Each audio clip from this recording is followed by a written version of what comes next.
Сәлем балалар. Қазақ тілі 3-ші сынып 8-ші сабақ.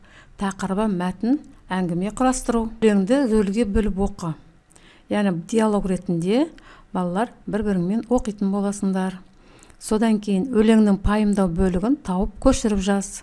Мен айтайын білмесең, құс ішінде түйедей, бар бойымда тұр денем, түйе ішінде түймедей. Ұшқан құстай жүгірем, әрі түйе және құс, мен боламын түйе құс. Неге ұша алмайды? Өз пікіріңді білдір. Түйе құстың салмағы ауыр және қанаттары қысқа болғандықтан ол ұша алмайды екен. Енді түйе құс туралы шағын ақпарат. Түйе құс ең ірі құс түріне жатады. Бойы 2,5-3 метрге, салмағы 100-160 килограммға дейін жетеді. Қанаттары келте болғандықтан ұша алмайды. Алайда өте күшті аяқтармен сағатына 70 шақырымға дейін жүгіре алады. Бұл оның өзіне төнген қауіптен қашып құтылуына, әрі шөл ортасында азығын оп-оңай тауып жеуіне көмектеседі екен. Суреттерге қара, онда не бейнеленген?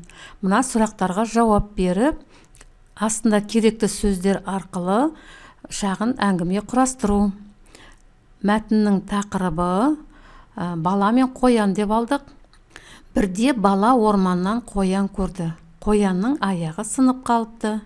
Бала қоянды әкеліп, аяғын байлап емдеді. Тамақ берді.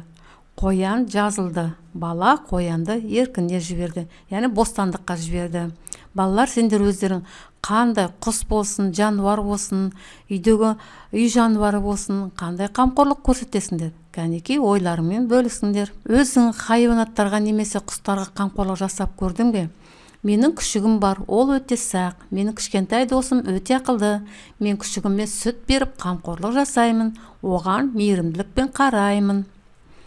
Көбініктің орнына тиісті әріпті қойып, жұмбақты көшіріп жаз. Шешуін тап. Қалқиып ұзын құлағы елеңдеп қорқып тұрады. Шешуі не екен балалар? Әрине, қоян.